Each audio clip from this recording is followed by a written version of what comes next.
Is your editing sabotaging your videos without you even realizing it?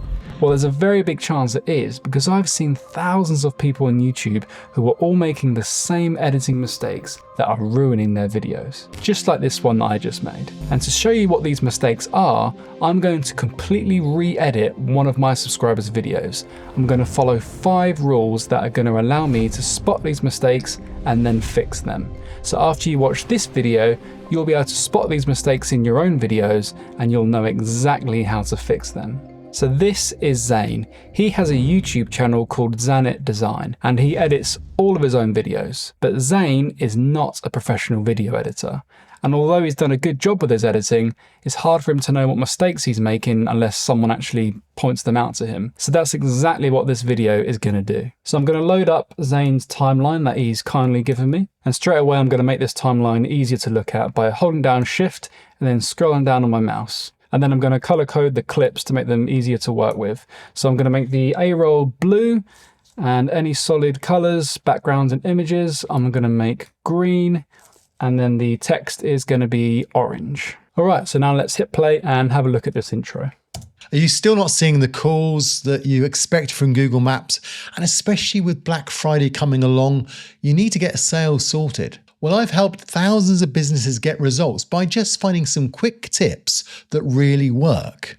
And I'm going to find 3 quick tips for your business, bespoke tips that are going to help you get sales. And it's using a new AI-powered design tool where it'll put your profile in front of more customers. And the best bit is it's absolutely free and you can get it in the description below. And you don't need to know anything technical. So let me show you how to use it. Okay, so this brings me on to rule number 1. So what Zane's doing with this intro is he's building trust and credibility with the viewer by talking about how he's helped thousands of businesses get results, and then using a clip of scrolling down his website, which is full of good reviews about him. But the trouble with that is it's all a bit too quick, and then it means that the viewer then gets a bit confused because they aren't really able to take it all in, and then you're really having to look closely at it to try and see what you're actually looking at is the actual reviews about him. So what I'm going to do here is I'm actually going to simplify this and make it more digestible for the viewer, because the intro to a video is so important for keeping the viewers watching. And in Zane's case here, rather than a video of his website being scrolled through and getting little glimpses of these reviews, I'm going to actually grab images of these reviews and show them directly to the viewer.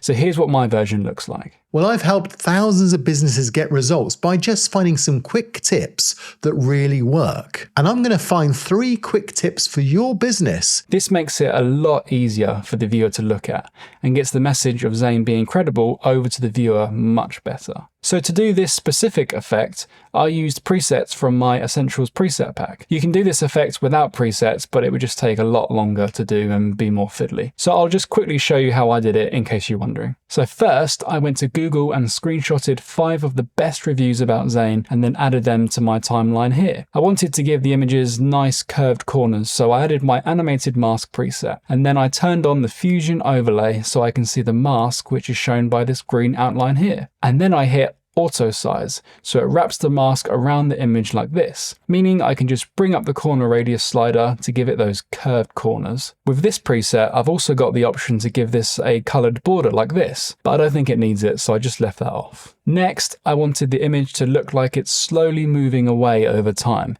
so I added my gradual animation preset and then clicked on playhead to end, which is just a quick way of moving the playhead to the end of my clip. And then I brought the scale speed down to -0.5. So now I've got this slowly moving backwards over time like this. I lastly then wanted to have it fade in with a blur. So I added my in and out transitions preset and then enabled blur and fade. Or if I wanted to do that even quicker, I've got a bunch of pre-made in and out transitions here where I've already got different effects enabled. So I could just bring in the blur and fade transition and it's done. So this is the result of these changes. Like I said before, you don't have to have presets to do this. You can do the same effect by keyframing the zoom control in the inspector and adding a Gaussian blur and keyframing that with a cross dissolve transition. But it just takes a lot longer, and using presets just makes things so much easier and really speeds up your workflow.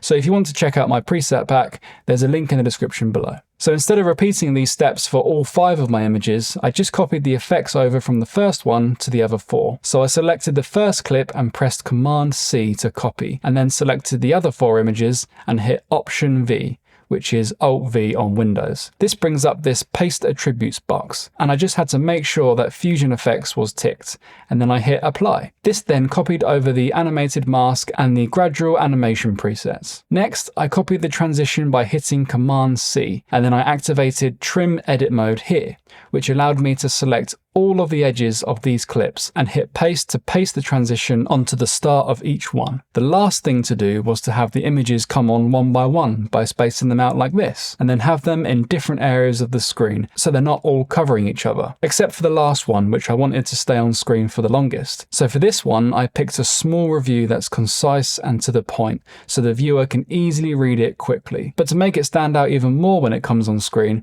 I put my blur and tint preset layer underneath it, so that it would add a blur and a black tint to everything below this layer. And that's it. It gives you this nice looking animation of Zane's reviews. But you don't even need to do all of this if you don't want to.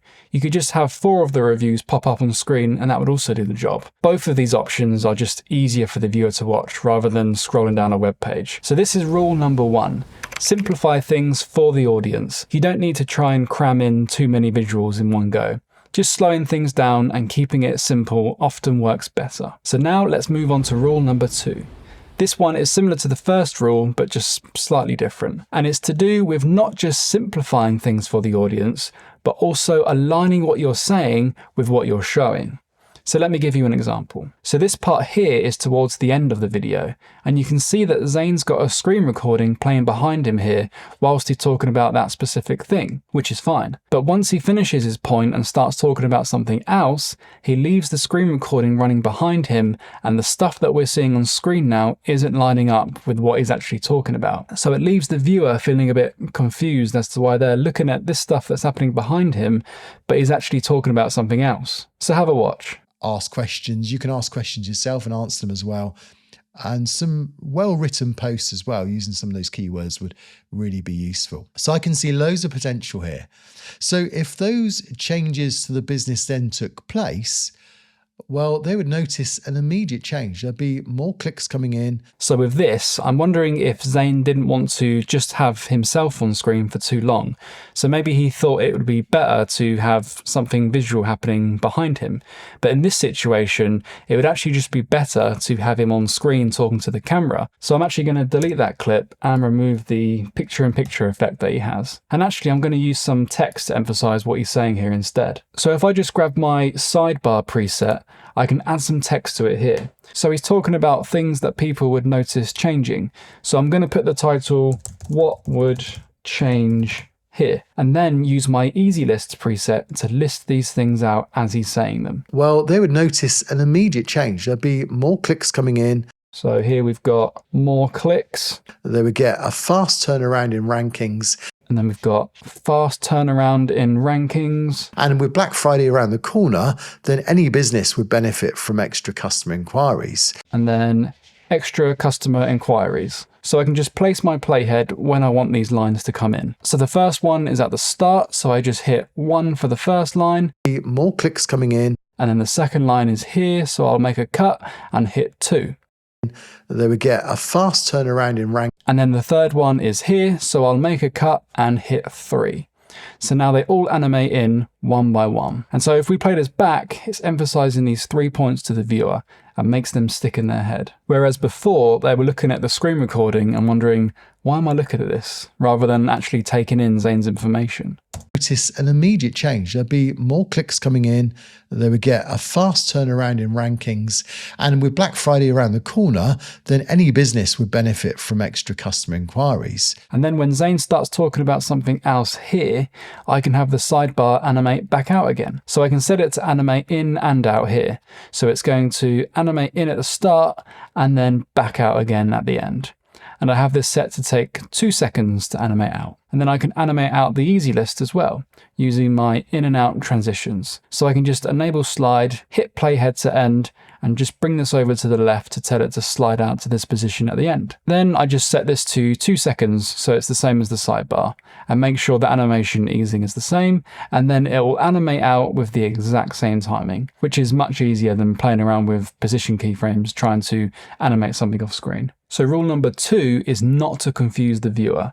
Align your audio with your visuals. And this actually happens a few other times in Zane's video, like here for example. So here, Zane is already using one of my presets called wipe title, and he's got text on screen emphasizing what he's saying, which is great, but it's coming on screen before he's actually finished the sentence beforehand, and then it wipes off screen before he's actually finished saying the line. So here's the clip. That are going to help you get sales.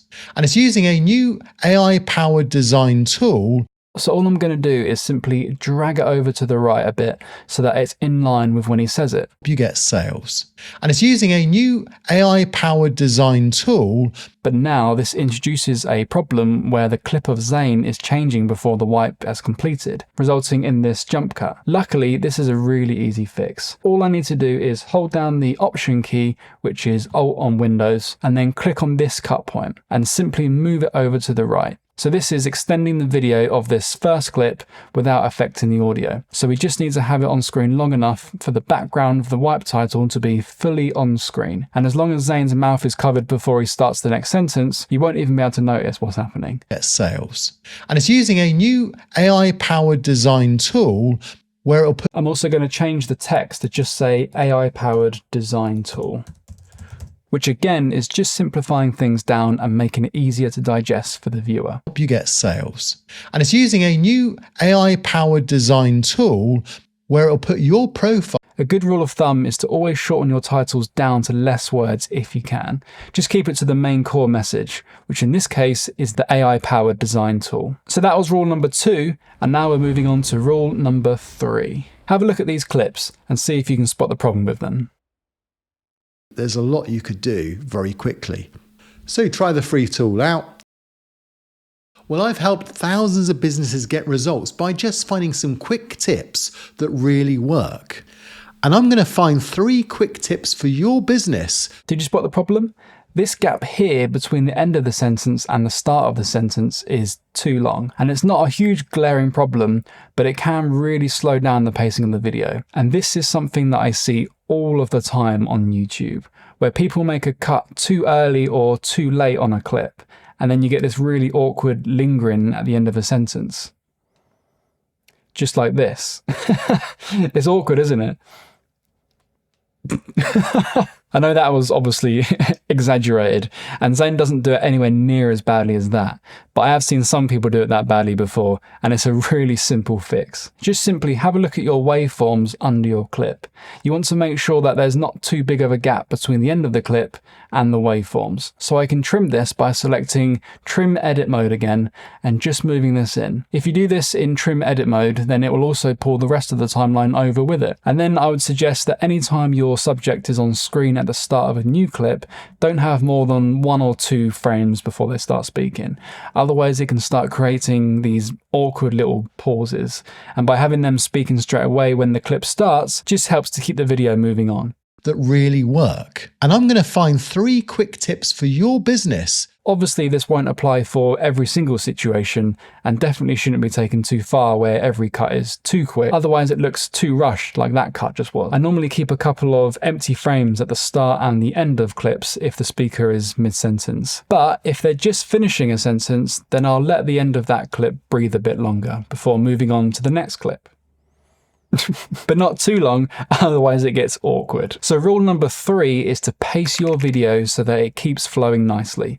The best time to do this is when you're cutting your A-roll at the start of your edit. And if you found these first 3 rules useful, make sure you hit subscribe so you can see more similar videos to this in the future. Now, before we move on to rules 4 and 5, I'm just going to show you how even just using these first 3 rules alone is enough to get us to spot most of the problems in the editing of this video. So take this part of the intro for example. We've got this wipe title that I edited earlier, and then it goes straight into this screen recording. So when I first watched the video, Even though there was this text before it, I wasn't really sure what I was looking at here. Obviously now I know that this is the AI tool that the video is based around, but because it wasn't actually spelled out to me and specifically said to me that this is the screen recording of the AI tool, I wasn't really sure what I was looking at, which means we have to engage rule number 2.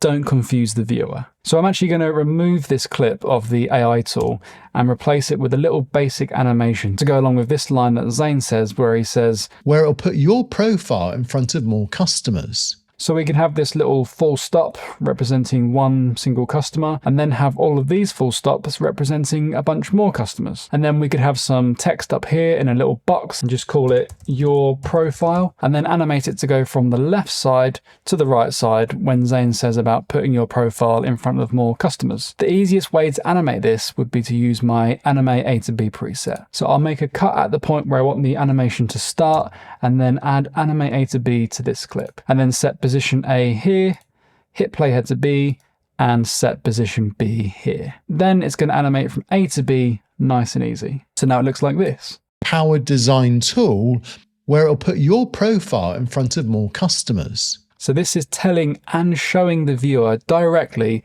that this tool is going to make your profile be seen by more customers, rather than just showing a screen recording of the tool before they know exactly what they're looking at yet. And then just after this, Zane says that the tool is free and you can get it in the description below.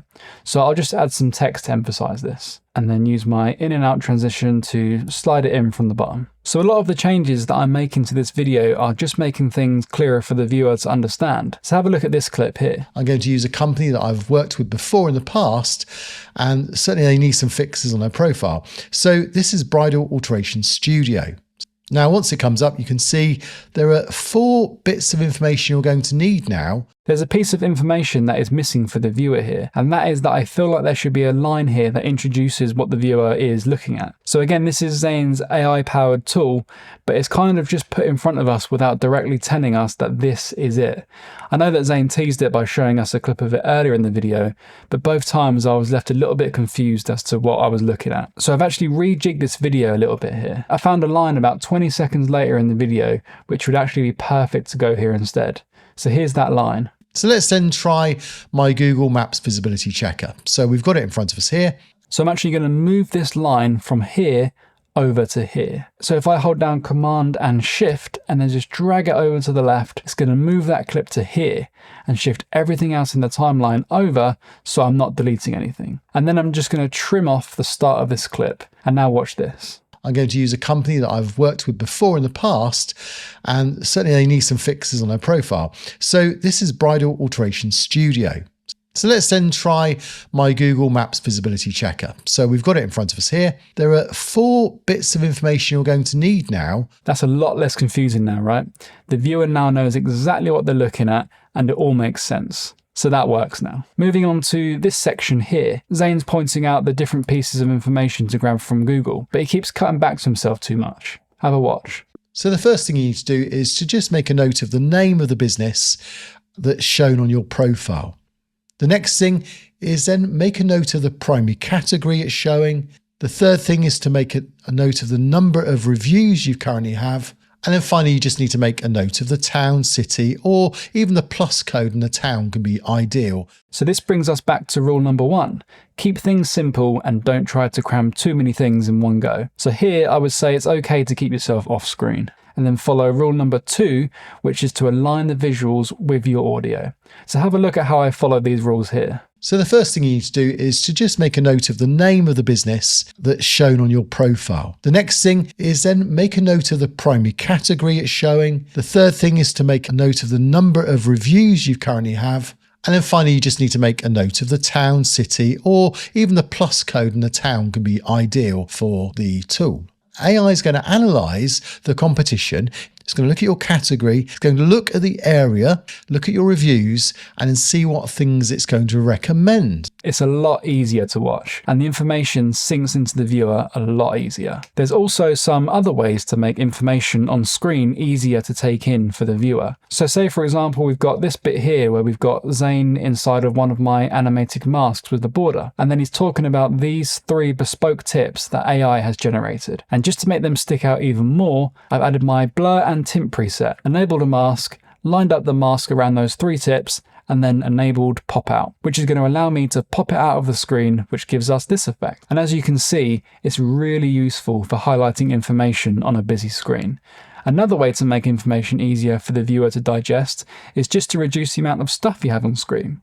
Like here, Zane's talking about these reviews and he's also got the AI generated information on the right hand side at the same time. But it's too small to read anyway, so I've just changed it to focus just solely on the reviews, and now it's much easier to watch and understand. Now, after finishing the main bulk of this edit, there are actually 2 more things that are very wrong with this video and definitely need to be fixed before I can even think about exporting it. So this takes us to rule number 4. Zane's A-roll is looking way too dark and just a bit dull. So I'm going to show you exactly how I would grade his footage to fix this. So if I come over to the color page, I can see here that all Zane has really done is he's added some saturation and brought down the contrast a little bit, which isn't really enough for an image like this. So if I just reset this grade, I'm going to start it again from scratch. This is basically going to be a whole color grading tutorial right here. What I'm going to do first is I'm actually going to open up Zane's project settings, come over to color management, and then set his timeline color space to this one, which is DaVinci Wide Gamut Intermediate, and then set the output color space to Rec 709. Now, this isn't going to change any of the colors on any of the images or titles or anything like that on the timeline, but what it does do is it gives me the option to grade in the DaVinci Wide Gamut color space, which is basically a bigger color space than Rec 709, which means that I have more control and flexibility with Zane's grade. So to be able to grade in the DaVinci Wide Gamut color space, you just have to tell DaVinci Resolve that you want to go into that color space for the grade and then back out to Rec 709 at the end of the grade. Luckily, this is really easy to do. If you're working with the same color management settings that I am, then you can do this with just 2 nodes. So I've got the first one already, and then I can right click on that node, come down to Add Node, and then click Add Serial. This is going to add another node. Then I'm going to add the color space transform effect to the first node, and I'm going to set the input color space and the input gamma to Rec 709 because Zane didn't film in log, and then the output color space to DaVinci Wide Gamut and the output gamma to DaVinci Intermediate. This has now put the grading environment into that DaVinci Wide Gamut color space. But what I need to do is I need to take it back out of this at the end of the grade and put it back to Rec 709, which is the standard color space that our videos export in. So I'll just click on the first node, hit Command C to copy, then select the second node and hit Command V to paste. And that's pasted that same color space transform onto the second node. And then I just hit swap so that it's going from DaVinci Wide Gamut back to Rec 709. This is also a really helpful workflow if you're working with log footage. So this footage of me here was shot in Vlog, and if I set this to go from Vlog into DaVinci Wide Gamut and then DaVinci Wide Gamut to Rec 709, it's going to convert my footage from log to Rec 709, which gives me a better starting point to grade from, rather than having the normal washed out log footage, while still keeping all of the color information in the clip. Once that's set up, I can move on to the actual grade. So the first thing I'm going to do is I'm going to fix the exposure. So basically the brightness of the image. So I'm going to add a node and label it as exposure. To fix the exposure of this image, I need to use something called a waveform.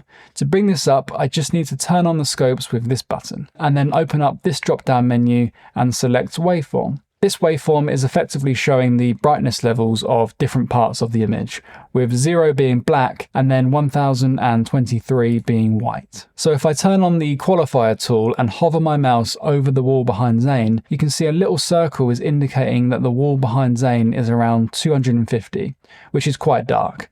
And then if I hover my mouse over Zane's skin, you can actually see Zane's skin on the waveform here is around 500. So everything in the image is being represented on the waveform from left to right. So just by looking at this waveform, I can see that the whole image is quite dark because it's on the lower end of the spectrum. So you might be wondering, well, what should the correct exposure look like on the waveform? Well, a general rule of thumb is if your subject has lighter skin, then their skin levels should be sitting at around just under 700 on the waveform, and darker skin should be around 500. But this is just a rough guide. So with my exposure node selected, I'm going to open up the HDR wheels, HDR stands for High Dynamic Range. So these controls make the most of the wider color space that I'm editing in. I'm then going to use the exposure slider on the global control to bring up the exposure of the image until his skin is sitting roughly where I think it should be. I'm not worrying about anything else in the image yet. I'm just looking at his skin. So about here looks good. This exposure slider is a great way to bring up the exposure in a more natural way than the normal color wheels do. This is effectively simulating how a real camera would actually increase the exposure rather than just lifting everything up altogether. But it won't actually behave in the same way if you're grading in a normal Rec. 709 color space, so just remember that. Next, I'm going to move on to white balancing our image. So I'm going to add another node and call it white balance, or WB for short. This time I'm going to change my waveform over to a vector scope. This allows me to see the colors and the saturation of the image. You can see around the edges of the scope we have letters. Each letter is indicating a color. So we have red, magenta, blue, cyan, green and yellow. The same as what these color wheels show. And then the center of the circle represents pure white. So ideally what I want to do is find something in the image that should be white. So I can see that the wall behind Zane should be white. And then if I hover over the wall with my qualifier, I can see in the vector scope that it's actually pushing towards red rather than white. So I'm going to use the global HDR color wheel, and I'm just going to slowly push it away from red and try and get that wall behind Zane to be in the middle of the vector scope. And now you can see if I hover over the wall, the qualifier circle is in the middle, showing that this is now true white. So that's a really easy way to white balance your image. So here it is before and after. Next, I need to add some contrast to the image because it's looking a bit flat. So I'm adding another node and calling it contrast. And this time I'm going to use the curves to do this. So the high end of the curves represents the brightest parts of the image, while the lower end represents the darker parts. So I'll open the waveform back up, and if I drag this point up, it's going to bring the shadows up. But if I bring it this way, it's going to bring the shadows down. But I don't want to bring the skin down with it.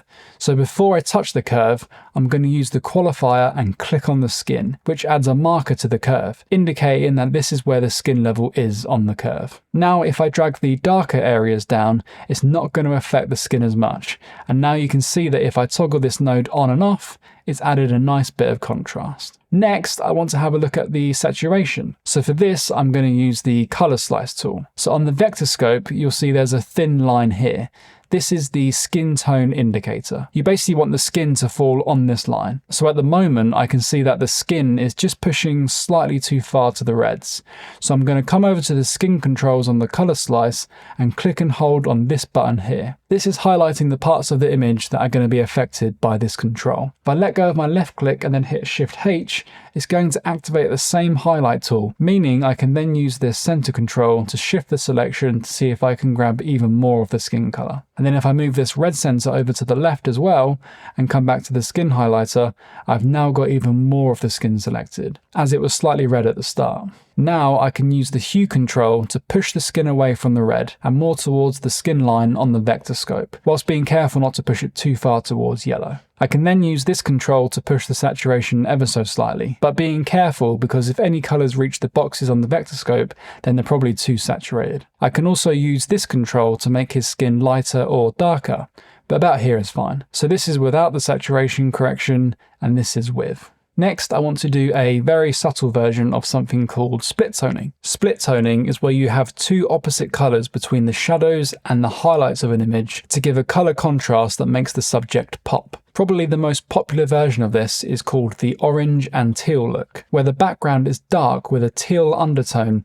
and the skin of the subject stands out as it's on the opposite sides of the vector scope, as you can see here. It's really popular in big Hollywood films. The only problem with doing that to an image like this is that it doesn't really work with a white background, as you can see here. So I'm just going to do a subtle one. I'm going to open up the curves and click on red. And then I'm going to qualify Zane's skin so that doesn't get affected. And then I'm just going to bring that down a little bit just to make sure. I can do this by holding down the Option key or Alt if you're on Windows, and then dragging it down the line a little bit. I'm then going to grab the red shadows and drag them in this direction, so it pushes the opposite of red into the darker parts of the image, which is cyan, also known as teal. I don't want to overdo this, so even a small amount like this is fine. you can see that even this small amount is having an effect on the vector scope and giving the image a very small split toning effect. This isn't the best example of this because of the white walls, but hopefully it gives you an idea of what you can do for your own videos. I'm now going to bring in one last node on this grade, and this is the part of the grade that just brings the entire thing together. And all I'm going to do is simply add a vignette. There's multiple ways to do this, but the simplest way is to open up the effects panel, type in vignette, and drag that onto the node. From here, I can adjust the size and the softness of the vignette, and then if I toggle this on and off, you can see that it just brings your eyes towards the subject, which in this case is Zane. So if we have a look at the before and after of the grade, this is before and this is after. You can see that it's a pretty big difference, and it really adds some life to the image so it's not looking so dull. It's also making Zane pop out way more than it was before, which is important for a video like this. So now I just need to apply this grade to all of the A-roll clips. I would normally do this step at the start of an edit before all of the titles and images are on top of the timeline. But obviously because this is a re-edit, it's a bit different. To copy this grade over, all I need to do is select the graded clip and hit Command-C, and then select all of the rest of the A-roll and any other A-roll clips that are around and hit Option, or if you're on Windows, Alt-V. So this is going to bring the paste attributes menu up, and I just want to make sure that the only thing ticked is color correction, and then hit apply. This is now copy and pasted the grade onto the rest of the A-roll. And to save you from having to do these steps every single time you edit a video, you can actually save your grade to use on future videos. So if your footage has been filmed in the same place with the same lighting like Zane does, then this is a huge time saver. All you have to do is come over to the color page, select your image that has the grade on, and then right click on the viewer and select grab still. Then if you come up to your gallery, in one of these tabs on the left, you'll see that still. And so if I was to reset this grade over here, I can then just come up to my still, right click it, select apply grade, and it's now applied that grade to my clip. And I can save this grade for other projects as well by right clicking it and selecting export and then saving it anywhere I like. Meaning I can open up a different project and then right click in the gallery and click import and then find that file and import it. So it can be used again from here. I've got a bunch of grades saved for different clients. It's really a huge time saver. I see so many videos where the subject is either too dark or the white balance is just completely off, and having a good color grade can really make a difference to your image. And so now we come to the last rule, rule number 5. You won't have noticed because I've put the volume up on the recording, but the audio of this video is way too low. And there's also a couple of other things that need to be done to the audio as well. So I'm going to show you exactly how I would fix Zane's audio. So if I come over to the Fairlight page, this is where I'm going to make my audio adjustments. I'm going to be making these adjustments to the whole dialogue track rather than each individual clip.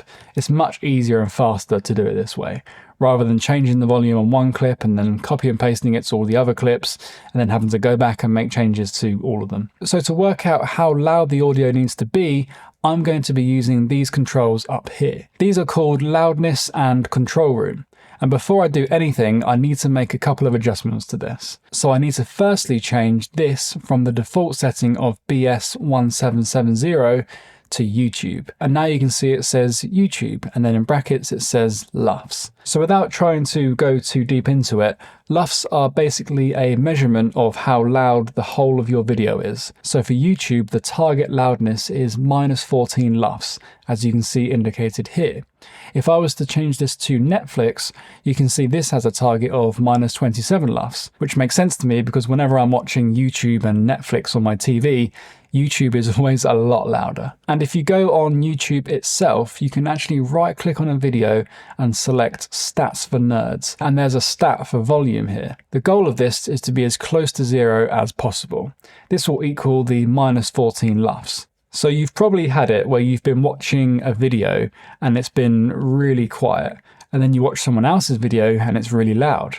Well, the chances are that the first video was probably way quieter than it needed to be, like this one here. So next I want to click on these 3 dots again and make sure lock metering to transport is ticked. With these settings now set up, I can now hit play, and you'll see that after a few seconds, it will show me in this box here what the LUFS level is at for the part that I've just played. The LUFS level is supposed to be measured over the whole video ideally, and there are ways to have it analyse the whole video, but for talking head footage where the levels aren't really changing a lot, I don't usually do that. I'll usually play it for about 10 to 15 seconds and that's normally enough. There's loads of videos out there that will go into more detail about this, but this is just how I like to do it for talking head videos that have no music or sound effects like this. So the first thing I'm going to do to bring the audio up is I'm just going to whack up the volume on my dialogue track and then hit play again. This is now sitting at around -21, so it's still too low for the target of -14. So I'm also going to whack up the bus tracks volume. And the bus track is effectively a master control, bringing all of the audio levels up. And as this video is just a talking head video with no sound effects or music, I'm safe to bring this volume up a bit. So I'll bring it up to 7 and hit play again. Okay, so this is now just under -14, which is perfect. We don't want to risk going over -14, so this is fine for now. Now that I've got a general volume level sorted, I'm now going to play with the EQ on my dialogue track by double clicking here. The EQ is a powerful tool that lets you change the different frequencies in the audio. It's really helpful for shaping the sound of your voice, and it can make things sound brighter, less muddy, and is really great for getting rid of unwanted tones in the audio. So the first thing I'll do with the EQ is I'll turn on band 1 and band 6. These are set to be the low and high pass filters. This is just a quick way of cutting out all of the unneeded frequencies that are above or below this middle section, which is where the voice is. So if I hit play, you can see that the voice is sitting in around this section here. So if I add the low and high pass filters and drag them in, it's just going to cut out those unnecessary noises. Next, I want to remove any bad tones in the audio. The way I do this is by making sure that number 3 is set to this bell shape and lifting it up to the top. And then I need to turn the Q factor all the way up to max so it's really narrow so it's not affecting too many different frequencies. Then I'm going to hit play and move this left and right until I hear a really high-pitched noise that stands out. This will tell me that there's a tone that is too strong in that area. Going to help you get sales. And it's using a new AI-powered design tool where it'll put your profile in front of more customers. And the best bit is it's absolutely free and you can get it in the description below. And you don't need to know. So right here, it's clearly getting more distorted. So I'm going to simply drag this down to around here. It's just removed a bit of harshness and sounds a bit clearer now. And then I'm going to do the same with number 4. So most businesses would just go to Google Maps, do a search for the business, and then they would then see where they rank. But there's a problem with that because the mistake is that isn't what customers see. And then lastly with the EQ, I just want to add a bit of brightness to the voice to make the high end sound a bit clearer. So I'm just going to change number 5 to the bell shape, bring the Q factor down to make it wider, and then bring it up ever so slightly. So if I was to exaggerate this and bring it all the way up here, in incognito mode, and then type, you can see it adds way too much to the high end. Or if I was to bring it all the way down, then it starts to sound muffled and only gives you those low-end frequencies, like as if Zane was in another room. I'm going to use a company that I've worked with before in the past. So I'm just going to set it to around here. And if I just toggle the whole EQ on and off, depending on what speakers you're listening on, you'll hopefully be able to hear a difference to the voice. It's just a bit clearer. Are you still not seeing the calls that you expect from Google Maps? Are you still not seeing the calls that you expect from Google Maps? Next, I'm going to move on to the dynamics, which I can set up by double clicking here. The Dynamics has 3 tools inside of it that are all designed to help control and normalize the volume. So for example, there might be some parts of the audio that are a bit louder than the rest of the audio, which will make the volume spike up too high. The Dynamics will help with that. So it's about trying to get everything to a more consistent level. So if I hit play, you can see these little green circles are showing where the signal is on this graph. And this green line here is showing what we're doing to the audio. And these axes are showing the decibels. So the further along the line it goes, the louder it is. So if I turn on the compressor, this is going to effectively bring the volume down of the loud parts of the audio. So you can see that when the audio line gets to this blue line, which is the compressor, then it's going to then compress the volume down gradually. And to know whether or not it's cutting much off, you can look at these gain reduction bars. So each one corresponds to each of the controls below. So the first bar is the expander, second one is the compressor, and the third one is the limiter. And if I hit play, you can see that it's showing here that it's reducing some of the volume. So like I said earlier, the aim of the game is to get just under -14 LUFS. But there's also a secondary thing that we want to do, and that is right over here in the control room. This TP value stands for true peak. So you don't want this to go over about -1 or -2 ideally. Otherwise your footage is peaking. So if I turn off the compressor here and hit play, you can see that it's over 0 and it's red. So it's peaking, even though our LUFs are looking correct. So the LUFs are analyzing over a period of time, whereas the true peak could happen at any one moment. So it's then just a balancing act of turning on the compressor, hitting play, and seeing how much it's cutting off. And then bringing up the threshold a little bit to cut off less. And just trying to get it around to the -2 mark. So here is good. I can also use this ratio control here to control how harsh it cuts the audio. So if I was to set this to max, it's nearly completely cutting off the volume here so that any audio above this volume gets brought down, which is actually what the limiter does. It will completely stop anything going over a certain amount. But the compressor is just a less harsh way of doing that and makes it a bit more gradual. So I'm going to set this to around here. But now you'll notice that the LUFs are now looking too low. So that's where this makeup slider comes in. This is just going to boost the overall output signal, which means we'll need to toggle the compressor again, and between these two controls, we'll hopefully be able to get the volume to somewhere that sounds good. They would then see where they rank, but there's a problem with that. You can also use the expander here to essentially do the same thing, but to the lower end of the volume. So you can reduce down the lower parts of the audio, which could be things like general background noise. So I'll normally set this to around here, where I can just see that it's taken off a little bit from the gain reduction up here and not affecting the voice. This gate control here is a similar thing, but a lot more harsh. As you can see, it just completely cuts it off. So I just stick with the expander. Now, I'm not an audio engineer or anything, so there will be way more advanced ways that you can use this tool by also using the attack, hold, and release controls along the bottom here. But for the type of work that I normally do, this gets me to where I need to get to just fine. One of the last things that I like to do to the audio is add a multiband compressor.